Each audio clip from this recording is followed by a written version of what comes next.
அல்லேலூயா. கவனிக்கிறோம். எகிப்து தேசம் நடந்து போற ஒன்னு என்ன செய்வேன், அதிசயங்களை காணப்பட்டுவேன். இது ஒன்றுதான் வார்த்தை. 2வது வசனம் சப்போர்ட்டுக்காக தான் இருக்கு. இதுதான் முக்கியமா இந்த வருஷத்துக்கு நாம் தெரிந்து கொள்ளப்பட்ட பகுதி. உன்னை அதிசயங்களை காணப்பட்டுவேன். இந்த வார்த்தை நமக்கு மிகுந்த பலனும் ஆர்வமும் மகிழ்ச்சியா இருக்கிறது. நமக்கு அதிசயத்தை பண்ணுகிற தேவன். மோசே பயப்படுகிறார். அங்கே பார்த்தீங்கன்னா மோசேயுடைய பயத்தை பார்த்து பயங்கரமா இருக்கிறது. எகிப்திலே தன் சொந்தங்கள், பந்தங்கள், உறவுகள், தன்னுடைய ஆபிரகாம் சன்னதிகள் அடிமைத்தரப்பட்டு கிடக்கிறதை பார்த்து வேதனை அடைகிறார். பயங்கர வேதனை. ஆனா மீட்கவோ பலன் இல்லை. மீட்க பலன் கிடையாது. அவர்களை வீட்டு கொண்டு வர வேண்டும் சொன்னா அதுக்கு போதுமான படையும் கிடையாது, பலனும் கிடையாது, பணமும் கிடையாது. அப்ப என்ன நடக்கணும்? இவங்க மீட்கணும். என்ன நடக்கணும்? இவங்களெல்லாம் மீட்க வேண்டுமானால் அங்கே அதிசயம் நடக்கணும். அதிசயம் நடக்காம ஒன்றும் நடக்காது. அப்ப இந்த மோசே காத்திருக்கிறார். தன்னுடைய மாமனார் வீட்டை போய் ஆடு மேடையில் மேய்த்து கொண்டு அங்கே தேவனை நோக்கி காத்திருக்கிறார். எப்பயாவது ஒரு நாள் தேவன் சந்திப்பார். ஆபிரகாமின் தேவன், ஈசாக்கின் தேவன், யாக்கோபின் தேவன் எங்களை சந்திப்பார், எங்களுக்கு அதிசயத்தை செய்வார் என்கிற ஆவலோடும் வாஞ்சையோடும் மோசே காத்ததை பார்க்கிறோம். ஒரு நாள் வந்தது. அங்கே ஆடுகளை மேய்த்து கொண்டிருக்க வேலையிலே ஒரு அதிசய காட்சி. என்னன்னு சொன்னா முடிச்செடி எரியுது. ஆனால் அது என்ன செய்யல, எந்த ஒரு சேதம் இல்லாமல் அற்புதமாக எரிந்து கொண்டிருக்கிறது. அதிசய மகிமையோடு அந்த காட்சியை பார்க்கிறார். அவர் என்ன சொல்றாரு, கிட்ட போய் பார்ப்பேன், அதிசயமான காட்சி நான் கிட்ட போய் பார்ப்பேன். இது என்ன குறிக்குதுன்னு சொன்னா, இந்த வருஷம் நீ தூரமா அந்த அதிசயத்துக்கு ஜெபம் பண்ணாத, கிட்ட வந்து ஜெபம் பண்ணு. கர்த்தர் அதிசயத்தை காணப்படுவார். நீ கிறிஸ்துவ விட்டு தூரமா இருந்த நாட்கள் போதும். கிறிஸ்துவ விட்டு தூரமா சஞ்சரித்த நாட்கள் போதும். கிறிஸ்துவ விட்டு எங்கேயோ போயிருந்த வாழ்க்கைகள் போதும். இனி அப்படி இராதபடி கிட்டே வந்து தூரமா இருந்த எல்லா நாட்களும் நமக்கு பலனற்றது. நம்ம நினைக்கிறோம் சில சோதனை வந்து கர்த்தரை விட்டு போயிட்டா எல்லாம் சரியாயிடுது. சர்ச்சைக்கு நிறுத்துவாங்க, ஜபத்தை நிறுத்துவாங்க, பைபிள் படிக்க நிறுத்துவாங்க. உடனே அவங்க எடுக்கிற முடிவு அதான். இது எந்த பலன் தராது.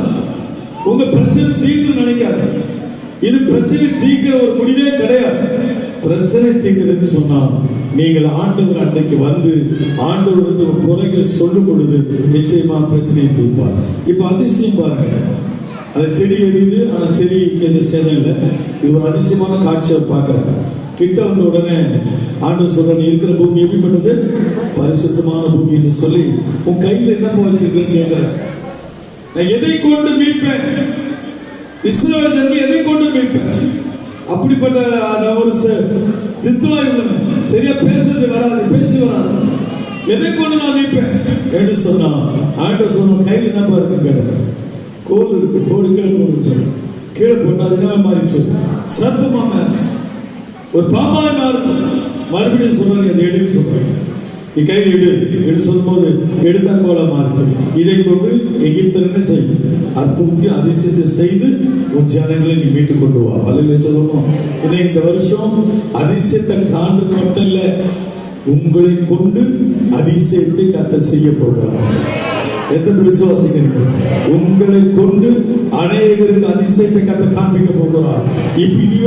இதுவரை இருந்ததல்ல, ஒரு புது கிருபையோடு, ஒரு புது பிரசன்னத்தோடு, புது மகிமையோடு உங்களை கர்த்தர் காண செய்ய போகிறார். அல்லேலூயா. நீங்கள் குந்தி நீ நடப்பதில்லை. இனி குந்தி நடப்பதில்லை. குந்தி நடந்த காலங்கள் போச்சு.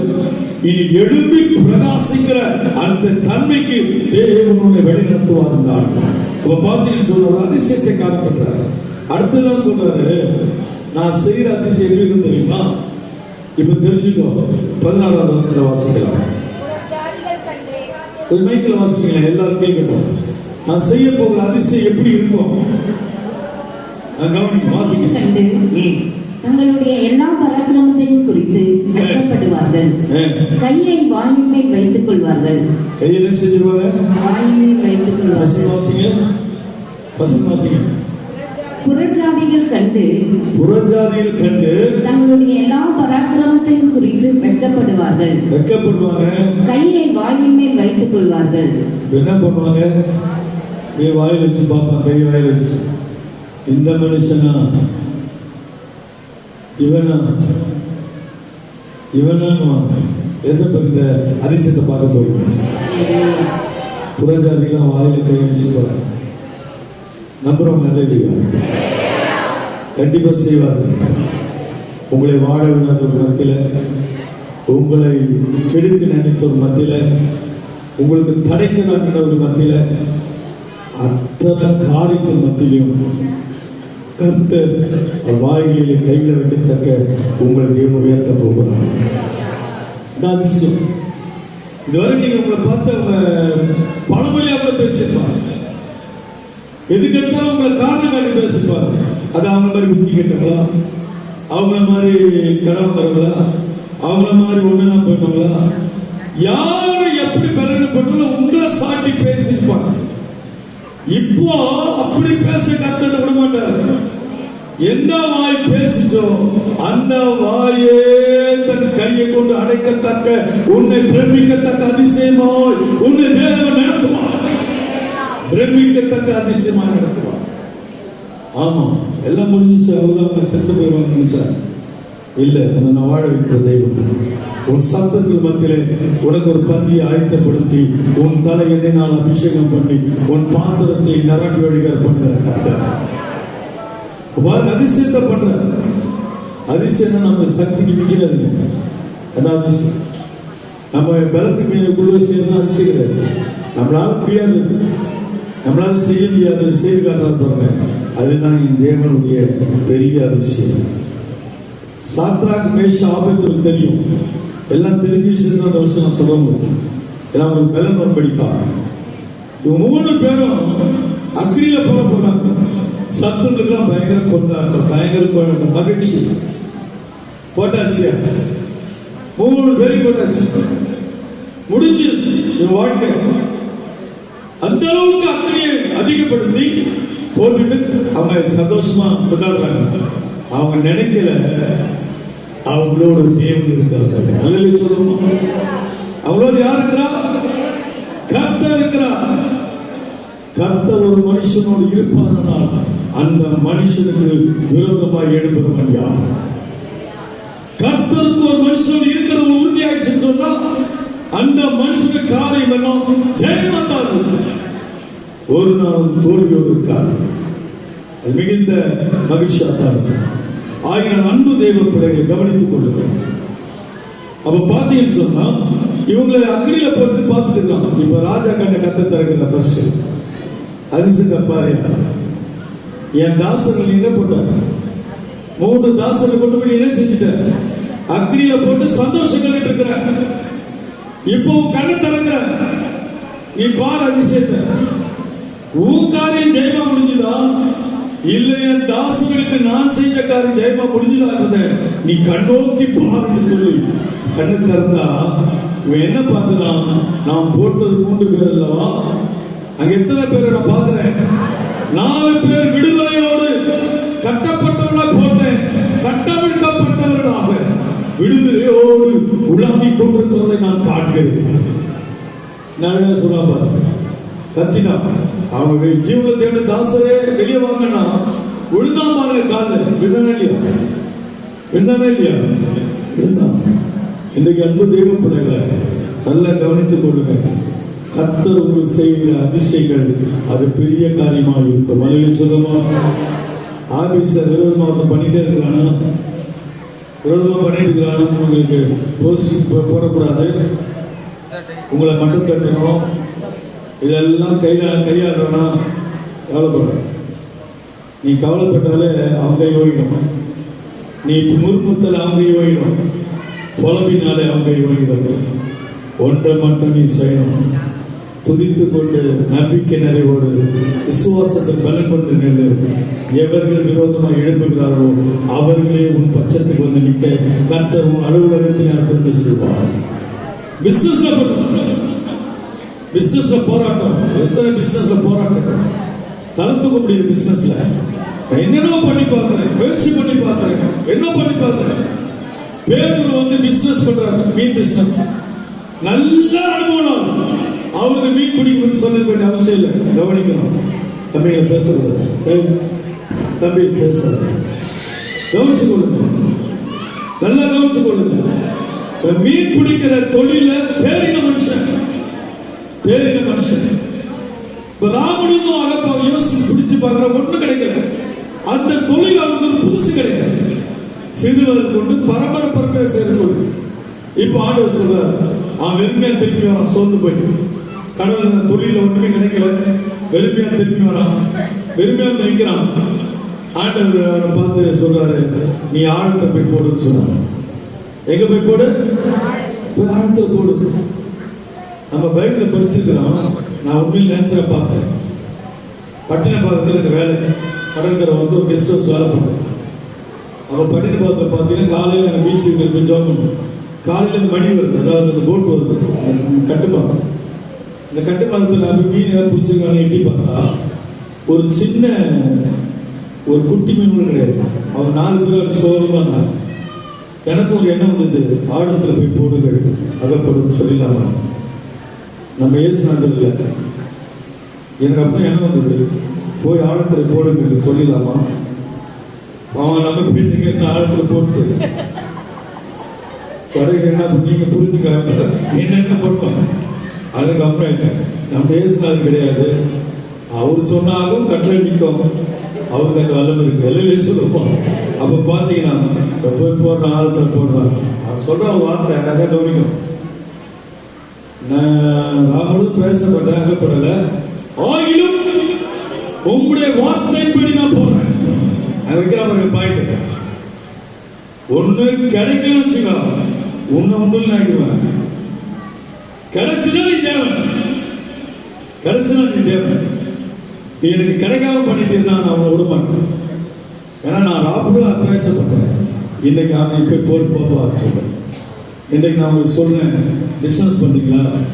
இந்த வருஷம் கர்த்தரை நம்பி பிசினஸ் பண்ணுங்க. அவங்க சப்போர்ட் பண்ணுவாங்க, இவங்க யாரும் சப்போர்ட் பண்ணுவாங்க. கர்த்தருடைய சப்போர்ட்டை பார்க்கலாம், வேற உலகத்துல சப்போர்ட் ஒண்ணுமே கிடையாது. வெளியே சொல்ல மாட்டீங்களா? எத்தனை விசுவாசிக்கிறீங்க? கர்த்தர் பெரிய சப்போர்ட்டா இருப்பாரு. அதான் துணையா இருக்கிறேன். நீ கைட்டு செய்கிற எல்லா வேலைகளிலும் உன்னை ஆசீர்வதித்து உனக்கு அதிசயங்களை விளங்க பண்ணுவேன். உனக்கு அதிசயங்களை விளங்க பண்ணுவேன். பயப்படாத, அதிசயம் நடக்கும். அற்புதங்களை காண்பிக்கிற தேவன். அல்லேலூயா. அடுத்தது இன்னொரு வசனத்தை காண்பிக்கிறேன். யாத்திரா புஸ்தகம் 34:10 சீக்கிரமா எடுக்க. 34:10 வாசிங்க. யாத்திராவும் 34:10. Praise the Lord. கவனிங்க, என்ன சொன்னா உடன்படிக்கை பண்றாங்க. மைக்கேல் வாசிங்க மாட்டேஜோ இதோ நான் ஒரு உடன்படிக்கை பண்ணுகிறேன். பூமி எங்கும் எந்த ஜாதிகளிடத்திலும் செய்யப்படாத அதிசயங்களை உன் ஜனங்கள் எல்லாருக்கும் முன்பாகவும் செய்வேன். உன்னோடு கூட இருக்கிற ஜனங்கள் எல்லாரும் கர்த்தருடைய செய்கையை காண்பார்கள். உன்னோடு கூட இருந்து நான் செய்யும் காரியம் பயங்கரமாய் இருக்கும். சொல்ல மாட்டீங்களா? என்ன சொல்றா, வேற யாருக்கையும் வச்சு செய்ய மாட்டேன். உன் ஜனம், உன் சொந்த ஜனங்கள், அவர்கள் மத்தியில தான் உனக்கு நான் ஒரு மேன்மையை கொடுக்க போறேன். சொல்லுமா, அவங்க ஆச்சரியப்படுத்த செய்வேன். சில ஓடாதீங்க, பயந்து ஏதோ ஒரு வார்த்தை தோணுது, யாருன்னு தெரியல, எனக்கு தோண்டிட்டே இருக்கு. எனக்கு ரொம்ப தோணுது வார்த்தை. என்ன தெரியுமா? இந்த வீட்டை விட்டு காலி பண்ணி ஓடிலாம் நம்மளை வாழ விட மாட்டாங்க. யாரு நினைக்கிறீங்க உத்தேசம் சொல்றாங்க, அங்கே நீ வாழு, அங்கதான் கொம்பு உயர்த்த கத்த, அங்கதான் கொம்பு கத்த உயர்த்த போகிறார். அங்கதான் உனக்கு மேன்மை, அங்கதான் உனக்கு ஆசீர்வாதம். எனக்கு தூண்டுகிற வார்த்தை சொல்றேன். எவருக்கும் பயப்படாது. ஒரு ஜனத்தாருடைய வாழ விடாம கொடுத்துக்கிற பயப்படாது. அங்கேதான் தேவன் மகிமையானதை செய்வேன் என்று சொல்கிறார். உன் ஜனத்தார் மத்தியிலே என் மகிமையை நான் விளங்க பண்ணுவேன். மேன்மைப்படுத்துவார் கர்த்தர். பயப்படாதுங்க. வாழ விடாம பண்றாங்க. ஒரு அம்மா என்ன சொல்லிச்சு, சொன்னாங்க அந்த அம்மா அழகா சொன்னாங்க, நாங்க வீடு பெரம்பூர் போயிட போறோம். ஏன்னு கேட்டேன், இங்க பிசாசு ரொம்ப தொல்லப்படுது. அதனால ஒருத்தர் சொல்லிட்டாரு, ஊழியக்காரர், நீங்க பெரம்பூர் சைடு போனீங்கன்னா பேய் வராதுன்னு சொல்லி. நம்ம அப்ப நான் கேட்டேன், பேய்க்கு அட்ரஸ் தெரியுமா தெரியாது கேட்டேன். இங்க பேய் பெரம்பூர் மாறாது, பெரம்பூர் வராத பேய். அவன் தான் உலகத்தையே சுத்திட்டு ஆண்டோடு சன்னிதி பண்ணினானே. உங்களை விட்டு வைப்பானா? பெரம்பூர்ல எங்க போக மாட்டான். என்ன செய்ய தெரியுமா? என்னை இங்க வாழ முடியாம பண்ணுகிறபடினாலே இங்கேயே நான் வாழ்ந்து என் தேவனுக்கும் ஜனங்களுக்கும் உகந்த சாட்சியான நிற்பேன் என்கிற விசுவாசத்தின் வைராக்கியம் கொண்டு நீ எழும்பும் போது கர்த்தர் உன்னை வாழ வைப்பான். கர்த்தர் மகிமையானது செய்வார். கடைசியாக ஒரு வசனத்தை நான் வாங்கி காண்பிக்கிறேன். சங்கீதம் 119:18 வாசிக்கிறேன். சங்கீதம் 119:18 சீக்கிரமாக 9 சீக்கிரமா எடுத்தவங்க டக்குனு வாசிங்க, மைக்கில் வாசிங்க, கொஞ்சம் நல்லா இருக்கும். உங்களுடைய வேதத்தில் அதிசயங்களை நான் பார்க்கும்படிக்கு என் கண்ணை கொஞ்சம் திறங்கப்பா. நல்ல ஜெபம் பண்றாங்க. வேத வசனத்தின் அதிசயத்தை நான் பார்க்கிறேன். வேதத்தை எவ்வளவு அதிசயத்தை நான் பார்க்கிறேன், படிக்கிறேன், படிச்சுட்டு இருக்கிறேன். நான் என்ன பண்ணணும்? அதை பார்த்தா மட்டும் போதாது, படிச்சா மட்டும் போதாது, என் வாழ்க்கையில அதிசயத்தை அனுபவிக்கணும். ஜெபம் பண்றேன். இன்னைக்கு நீங்க வருஷம் என்ன ஜெபம் பண்ண போறீங்க? அது உன்னை அதிசயங்களை காணப்படுவேன்னு சொன்னார் இல்லையா? அந்த வசனத்தை நம்புங்க. அந்த அதிசயத்தை காணப்படுங்கன்னு சொல்லி டெய்லி ஜெபம் பண்ணுங்க. அது இல்லாம ஒரு சைடா ஒரு சப்போர்ட்டுக்கு ஒரு பாக்கெட் காலத்தில் ஒரு வாங்க தத்துக்கு எல்லாருக்கும் என்னென்ன வந்திருக்கு? எனக்கு நல்ல வருஷமும் சந்தோஷமும் கொடுக்குறேன். உன்னை மிகவும் திரளாய் பெருக்கப்படுங்க. அதை சொல்லுமா? இவைகளெல்லாம் போதாதுப்பா, இன்னொன்னு திரள பண்ணுவேன். அதுலயே சொல்லுமா? அதே போல கொடுத்த அந்த வார்த்தை நான் நம்பி அப்படி பாய்ட்டு வச்சுக்கேன். மூப்பரப்ப காமிச்சாருன்னு சொன்னா, நான் கொடுத்த தேசமாகிய இங்கே உன்னை ஆசிரியப்பேன். வேற எங்கேயும் பார்த்தேன், வேற எங்கேயும் போவேன். இங்கே நான் ஆசிரியப்பேன். வேற அங்கெங்க ஓட நினைக்காத. இந்த வழியிலே உனக்கு வேலைகள் நிறைய இருக்கு.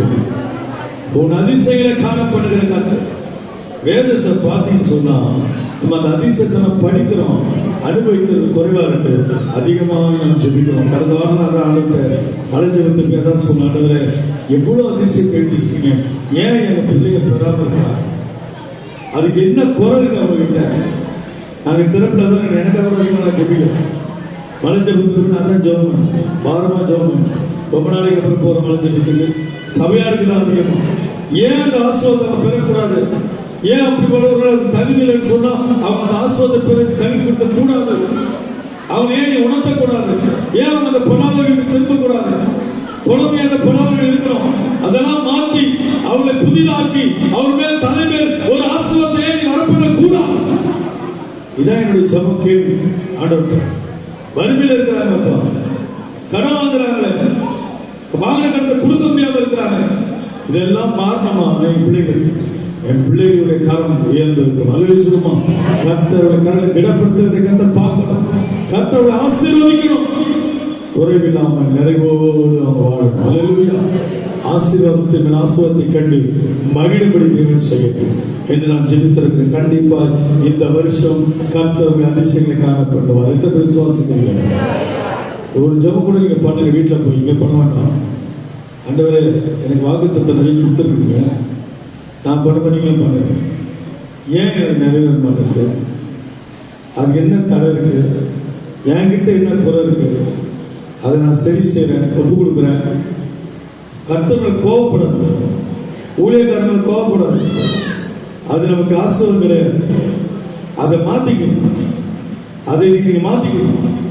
தயவு சொல்றேன், கர்த்தர் மேல கோவப்பட்டு ஊழியக்காரர்களை கொண்டு கர்த்தர் வேதனைப்படுது. ஊழியக்காரர் மேல கோவப்பட்டு பாத்தீங்கன்னா நீங்க நினைக்கிறது தெரியாது.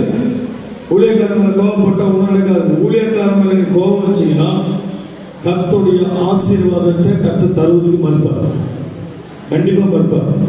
ஞானமா சொல்லலாம்.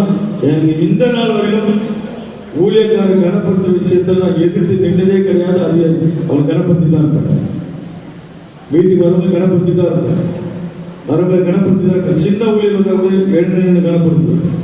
வாங்க, அவங்க ஏதாவது கொடுத்து நான் பெருமை அனுப்ப மாட்டேன். ஏன்னா எனக்கு தெரியும், ஊழியக்கார கனவீனப்படுத்தினா அது எனக்கு கனவீனம் நல்லா தெரியும். அல்ல சொல்லுவோம், இந்த தெளிவு உங்களுக்கு இருந்துச்சுன்னா ஒரு காலம் அந்த விஷயத்துக்கு நீ போகவே மாட்டீங்க. கர்த்தரிடத்திலும் ஊழியரிடத்திலும் உங்களுடைய செயல்பாடுகள் வேற யாரு? இது ஒரு ரகசியத்தை சொல்லித்தரேன், உங்களுக்கு ஆசீர்வாதத்துக்காக சொல்லித்தரேன். நீ ஒரு நாள் எந்த நாளும் மனதில் கூட கர்த்தருக்கு ஊழியருக்கு நினைக்க கூட, அதுவே உங்களுக்கு ஆசீர்வாதம் வருவாங்க. அதனால மாறா ஜெபம் பண்ணுங்க, ஆண்டவரை என்னை மாத்துங்க. ஏன் எனக்கு ஆசீர்வாதம் தர மாட்டீங்க? நான் என்ன பண்ணேங்க? கொடுங்க, கேட்டு பாருங்க. கர்த்தர் உங்களை ஆசீர்வதிக்கிறாரா இல்லையான்னு பாருங்க, கர்த்தர் உயர்த்தினாரா இல்லையான்னு பாருங்க. எல்லா தடைகளையும் உடைத்து தேவன் இந்த ஆண்டு உங்களுக்கு சிறப்பாய் இருக்க பண்ண போகிறார். உன் பிள்ளைகள் அதிக மேன்மையா இருப்பார்கள். எத்தனை விசுவாசிக்கிறீங்க? எத்தனை விசுவாசிக்கிறீங்க? இந்த வருஷம் பிள்ளைகளுக்கெல்லாம் கர்த்தர் நல்லது செய்து முடிப்பார். ஆமென் சொல்லுங்க. அல்லேலூயா. விசுவாசமா தான் சொல்றேன். விசுவாசம் செய்யுங்க, அதிக செய்யுங்க. நான் பயப்பட எவ்வளவு தேவைன்னா நான் பயப்பட மாட்டேன். கர்த்தர் பார்த்துக்கொள்வார். அப்படி சொல்ல பார்க்கணும். இந்த வருஷம் என்ன தேவை இருந்தாலும் சரி, எப்படிப்பட்ட காரியம் கர்த்தர் பார்த்துக் கொள்வார். கர்த்தரின் பாரத்தை நான் வைக்கிறேன். அவர் எனக்கு அதிசயம் செய்யும் சொல்லியிருக்கிறார். இந்த வருஷம் முழுவதும் என்னை அதிசயத்தை காணப்படும். ஒவ்வொரு மாதமும் கர்த்தர் அதிசயத்தை பார்ப்பீங்க. அதில் சொல்லுவோம், அந்தந்த மாதத்துக்கு தேவையான அதிசயங்களை கர்த்தர் உங்களுக்கு என்ன செய்வார்? விளங்க பண்ணுவார். அல்லேலூயா. கர்த்தருடைய நாமத்துக்கு மகிமை உண்டாகட்டும். அதிசயம் செய்கிறவர் பெரிய காரியம். ஒரே ஒரு அதிசயத்தை சாட்சியாக சொல்லி நான் முடிக்கிற டைம் இல்லை. நமக்கு அனுமதி கொடுத்த நேரம் 2 மணி தான். 2:30 முடிச்சிருக்கோம். பார்த்தீங்கன்னா ஒரு சாட்சி சொல்றோம். நமக்கு தெரியும் எல்லாருக்கும், அண்ணாசிரமத்துக்கு அருகில் நம்ம ஒரு சில மாமனார் இருக்கும்போது மீட்டிங் போடுவோம். அடிக்கடி உங்களுக்கு தெரியும், வருஷம் மீட்டிங் போடுவோம். அது திருவிழாக்குள்ள நடத்துகிற மாமனார். அதில் ஒரு எலிசபெத்னு ஒரு அம்மா கூப்பிட்டார், வேலூர். அவங்க வீட்டுக்கார் ராணுவ வீரர். கார்கில் போரில் அவர் யுத்தத்தில் மரித்து போனார், இறந்துட்டார், போர்க்களத்தில் இறந்துட்டார். அப்போ அந்த அம்மா வேலூர்ல அவங்க கனவு இருக்கும் போது லோன் அப்ளை பண்ணி ஒரு வீட்டை கட்டிட்டாங்க. இப்போ அவர் மறுத்துட்டாரு. அவருடைய வர வேண்டிய பணம் அவருக்கு வரல. இவங்கள லோன் கட்ட முடியல, காலம் தாமதமானபடினாலே இவங்களால கட்ட முடியல. இப்போ அந்த வீடு பேங்க்காரங்க என்ன செய்றாங்க, ஏலத்துக்கு வந்துட்டாங்க. அந்த மாதிரி நல்லா ரட்சிக்கப்பட்ட ஒரு சகோதரி, பலப்பட்ட ஒரு சகோதரி. அந்த சாட்சிங்க தான் சொன்னாங்க. இதே வாசல்ல ரொம்ப எல்லாரும் ஆச்சரியப்பட்டாங்க. நிறைய பேர் அழுது கொடுத்தாங்க. என்ன செய்யறாங்கன்னா, பேர் எலிசபெத் உலகம் போடுறாங்க. அந்த பேங்க் மேனேஜர் கெஞ்சிலாம், எனக்கு ஒரு 1/2 மணி நேரம் டைம் கொடுங்க, நான் அந்த வீடை கட்டி வாழ்ந்து என் வீட்டுக்காரர் அவர் மறிச்சிட்டார். இந்த ஒரு 1/2 மணி நேரம் எங்கள் வீட்டுக்குள்ள இருக்க எனக்கு பர்மிஷன் கொடுங்கன்னு சொல்லி நான் ஜெபிக்க போவேன்.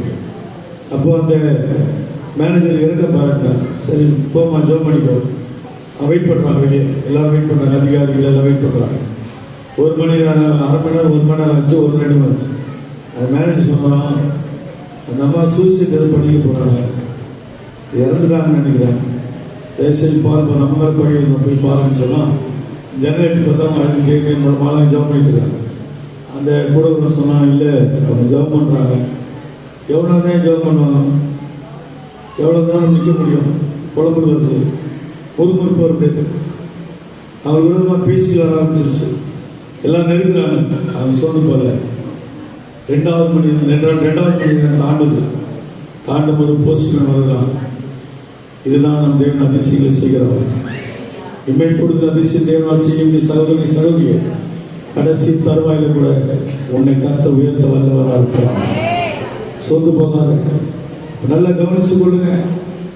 பார்த்தீங்கன்னு சொன்னா அங்கே அந்த அம்மா ஜோப் பண்ணிட்டு இருக்கிறாங்க. போஸ்ட்மேன் பேர் யாருன்னு எலிசபெத். நான் தான் ஒன்று அங்கே அதில் அந்த கடிதத்தில் என்னன்னு தெரியுமா, ஒரு செக் இருக்கு. கார்கில் போரில் இறந்தவங்களுக்கு தமிழக அரசாங்கம் முதலீடாக 4 லட்சம் நன்கொடை கொடுத்தாங்க. 2 லட்சம் மாட்டேங்கிறேன். நாளைக்கு வந்தா கூட வீடு போயிருக்கோம். ஏற்ற வேலையில் உனக்கு அதிசயத்தை செய்கிற தேவன் ஆராதித்துக் கொண்டிருக்கிறார்.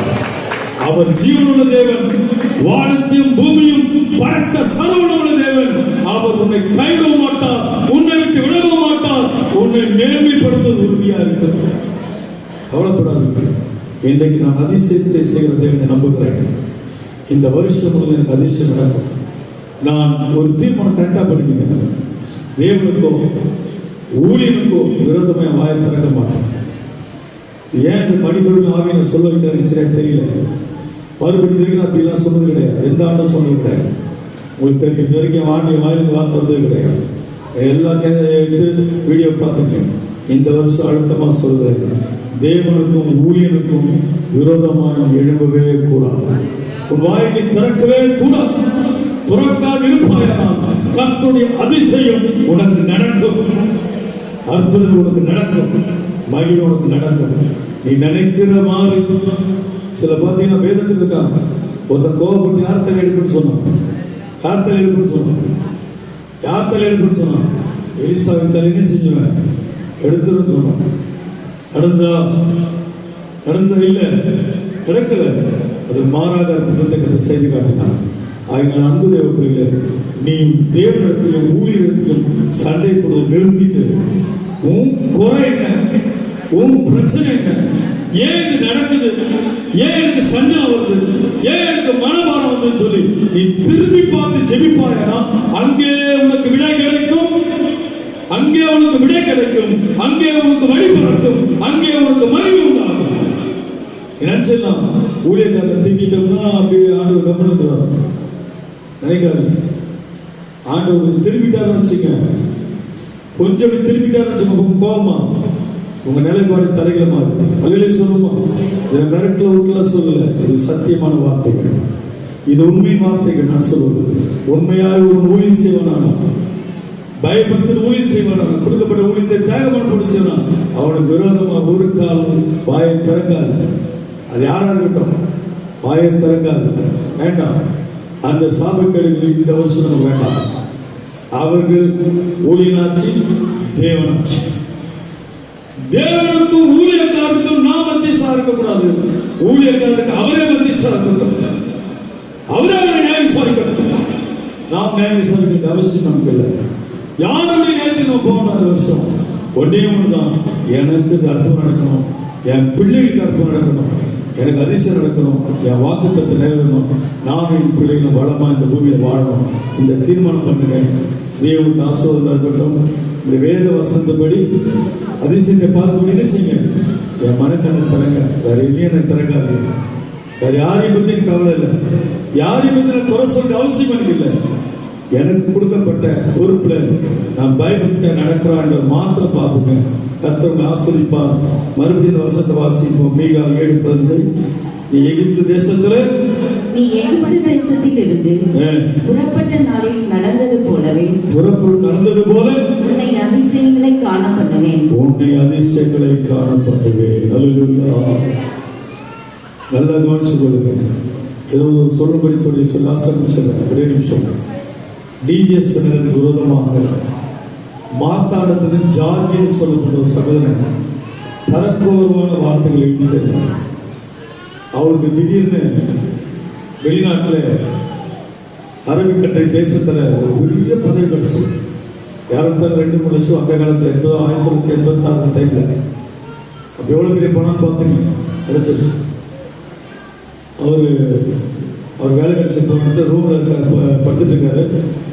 அது ஜன்னலை திறந்து காத்துக்காக ஜன்னலை திறந்து பார்த்தா அவரோட மனக்கண்களை கத்து திறக்கிறார். மனக்கண்களை நல்லா புரிஞ்சுங்க.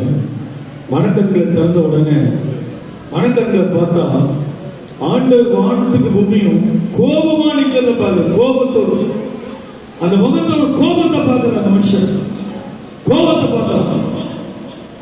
பார்த்த உடனே ஐயா ஆண்டவரே ஏன் இவ்வளவு கோபமா இருக்கிறீங்க, இப்படிப்பட்ட ஒரு கோபத்தை தவிச்சிருக்கிறீங்க சொல்லும்போது ஆண்டவர் பேசினாரோ, என் தாசனாகிய தினகரனுக்கு விரோதமா நீ எழுதின ஒவ்வொரு எழுத்துக்களையும் நினைச்சு பாரு. உண்மையில நான் கோபம் உண்டவனா இருக்கேன். நான் என்ன செய்யணும்னா இப்பவே இந்த வேலையை ரிசர்வ் பண்ண போய் டிஜிஎஸ் உடனடியாக போச்சு. அவர் தான் இன்னைக்கு இயேசு அழைக்கிற ஸ்தாபனத்துக்கு மேனேஜராக இருக்கிறார். வெளியில் சொல்லுவோம், நல்லா கவனிச்சு கொள்ளுங்க. ஏன் இந்த சொல்லணும், இந்த வருஷம் நமக்கு எந்த ஒரு தடை வரக்கூடாது. யாரும் நீ பிரச்சனையா போக வேண்டாம், யாரையும் குறை சொல்ல வேண்டாம். நம்முடைய வாக்குத்தத்தம் நிறைவேற மட்டும் கவனம் செலுத்துறதுக்காக ஆவியானவர் இதை உங்களுக்கு அழுத்த திருத்தமாய் உங்களுக்குள்ளே திணிக்க விரும்புகிறார். யாரையும் பற்றியும் கவலை கிடையாது. அவங்களாச்சு ஆண்டவராச்சு. அவங்க செய்யற குற்றங்களுக்கு அவங்க பதில் சொல்ல போறாங்க. அவங்க நல்லா வாழ்ந்தாங்கன்னா அதுக்கு பலனை கர்த்தர் பெற போறாங்க. தப்பு செஞ்சாங்கன்னா கர்த்தருக்கு தண்டனை கொடுக்க போகிறார். அது ஊழியனா இருக்கட்டும், யாரா இருக்கட்டும், நீங்களோ நானோ யாருக்கும் தண்டனை கொடுக்க உரிமை நமக்கு கிடையாது. தேவன் கொடுக்கக்கூடிய தண்டனையை நீங்கள் கையில் எடுக்க உங்களுக்கு அதிகாரம் யாரும் கொடுக்கல. யாருக்கு மேல நீங்க தண்டனை செலுத்த உங்க கையில நீங்க எடுக்காத. இந்த வருஷம் ஆவியானவர் உங்களை அழுத்தமா பேசுகிறார். இது மீண்டும் மீண்டும் தூண்டுகிறபடினாலே இதை நான் சொல்லுகிறேன். இதே இந்த கடந்த 2021 கடைசியா இருக்கட்டும். பிறருடைய பிரச்சனை நீ கையில் எடுக்கிறது கடைசியா இருக்கட்டும். இந்த வருஷம் உன் பிரச்சனை கையில் எடு. உன் பிள்ளைகளின் பிரச்சனை கையில் எடு. உன் ஊழியத்தின் பிரச்சனை கையில் எடு. உன் குடும்பத்தின் பிரச்சனையை கையில் எடு. அடுத்த பிரச்சனை கையில் எடுக்காத. எடுத்து பாரும் குடும்பத்தை, எடுத்து பாரும் பிள்ளைகளை, எடுத்து பாரும் எடுத்து பாரும் ஊழியத்தை. என்ன செய்திருக்கிறாய் என்று தேவனோடு இடைபெறுவான், தேவனோடு பேசுவான், தேவனோடு உருவாக்குவான். உன்னை உடைத்து உன்னை புது சிருஷ்டியாய் உருவாக்கி பயன்படுத்துவார். இந்த ஆண்டு பயன்படுத்துவார். இந்த ஆண்டு ஒரு அக்கினியான ஊழியத்தை நீ செய்ய எத்தனை விசுவாசிக்கிறீங்க? அடுத்தவர்களுக்கு தண்டனை கொடுக்க வேண்டும், அடுத்தவருடைய கதைகளுக்கு போக வேண்டும் என்ற காரியம் நேற்றோடு முடிந்து போகட்டும். இன்றையிலிருந்து உன் கதையை நீ கையெடு, உன் பிள்ளைகளின் கதையை கையெடு, உன் ஊழியத்தை கையெடு. எடுத்து சீர்திருத்தப்பார். உன்னோடு தேவன் இந்த வருஷம் பேசுகிற காரியங்கள் பயங்கரமாக இருக்கும். உன்னை கொண்டு செய்ய போகிற காரியங்கள் பயங்கரமாக இருக்கும். உன்னை சீர்திருத்த தேவன் விரும்புகிறார். உன்னை சீர்திருத்தி அதுக்கு பிறகுதான் உனக்கு அதிசயத்தை செய்வார். இன்னைக்கு முன்னாடி முந்திக்கிறோம், எல்லாத்தையும் வெளிப்பட பேசுறாரு. உனக்கு நான் அதிசயம் செய்யணும்னா இதெல்லாம் நீ சரிப்படு. இல்லைன்னா அதிசயம் நடக்க கஷ்டம். உனக்கு அதிசயம் இதெல்லாம் நான் விட மாட்டேன், தொடர்ந்து இதை செஞ்சுட்டே இருப்பேன்.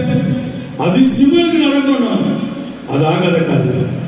அது நீ ஆயிட்டு தேவனாயிட்டு, அது நீங்களாயிட்டு தேவனாயிட்டு. ஆகினால சரியா புரிந்து கொள்ளுங்கள். இந்த வருஷம் நாம் யாருமே கதைக்கு போக வேண்டாம். என் கதை, என் பிள்ளைகளின் கதை, என் ஊழியத்தின் கதை என்ன என்பதை மாற்று கவனித்து என் பிசினஸ் என்ன. வசனம் சொல்ற நீதிபதி 31 தன் வீட்டு காரியம் எப்படி நடக்கிறது கவனமா இருக்கிறார். உன் பிள்ளைங்க என்ன பண்றாங்க, நீங்க என்ன பண்றீங்க, பிசினஸ் எப்படி நடக்குது, உங்க ஊழியம் எப்படி நடக்குது, கவனமா இருங்க. வேற எதுவும் வேண்டாம், எதுவும் வேண்டாம். ஒரு புது ஸ்டேட்ல போயிடலாம், அதிசயம் நடக்கும். கண்களை மூடலாமா?